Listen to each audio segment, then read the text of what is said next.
What's unwinding a covered call? It's the opposite of a buy right. But what the heck is a buy right? Why would you want to do either of these? Let's find out. If you've been selling covered calls for a while, you probably already know these terms.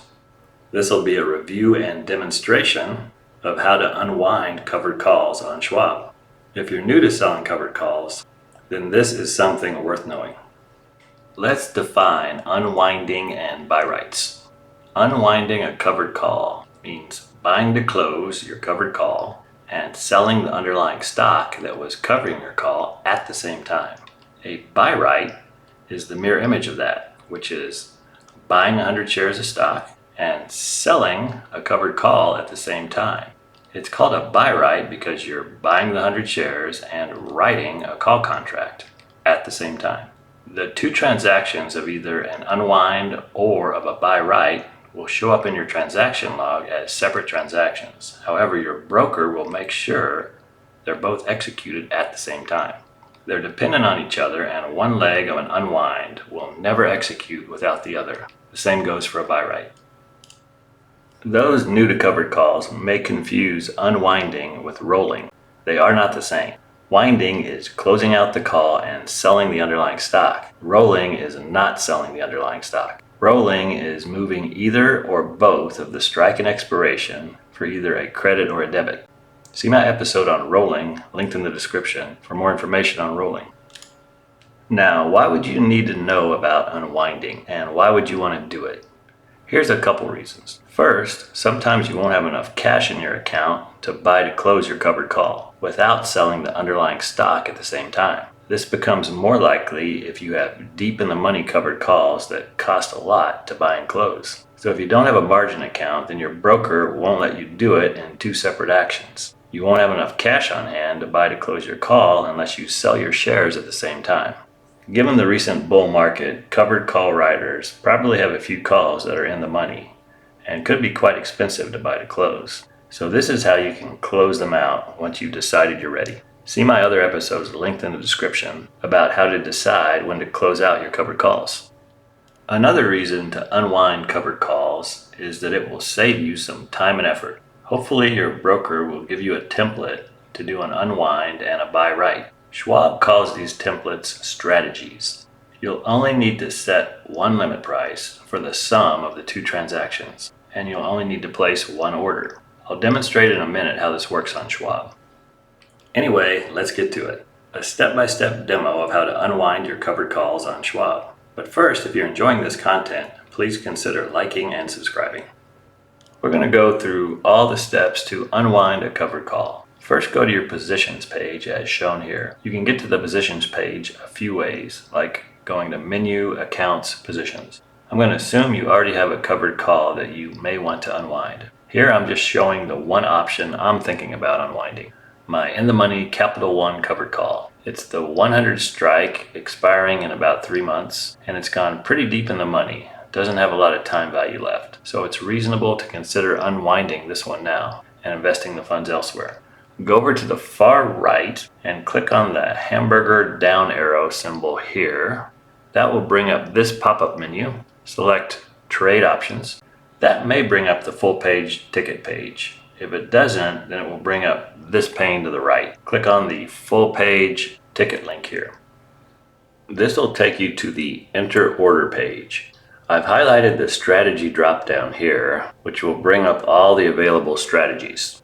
You'll want to select the covered call buy right strategy here. This is a little confusing because we're not doing a buy right, we're doing an unwind, but they don't have an unwind template. So we'll need to start off with the buy right and tweak it to become an unwind. Here's the buy right screen. I've highlighted the things we'll need to change and my cash balance here. Notice I don't have nearly enough cash to buy to close my call, so I'll have to do an unwind. We want to change the top action here from buy to sell 100 shares. And we want to change the second action here from sell to open to buy to close. The last thing to change is the bottom row here.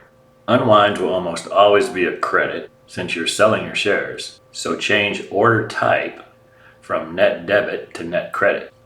Then carefully change the limit price to your desired credit. This is an important step. If you don't do this correctly with an illiquid option or stock, your broker could screw you over badly. You'll typically want to set the limit price pretty close to your option strike price times 100 minus your option's time value.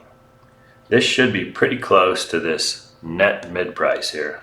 So for this transaction, my COF call strike is 100 and its time value is just over $100. So I'll try to get 10,000, which is the strike times 100, minus the $100, my option's time value. Make sure you understand this step before pressing the review order button. Here's the buy right screen after I've modified the fields to be an unwind. Again, I'm selling 100 shares, not buying, and I'm buying to close my call, not selling to open. And I've changed it to a net credit and changed the limit price to something close to 100 times my strike times the number of contracts minus the option's time value. This should be fairly close to the net mid price here. Setting your limit price above the net mid price means it's probably not going to fill right away. If you lower your limit price below the net mid price, it increases the chance of it being filled immediately. For big liquid large caps, you may be okay using market orders for unwinds. But if you want to do a market order, then you need to make sure both the stock and the option are liquid. Neither should have big spreads between their ask and bid.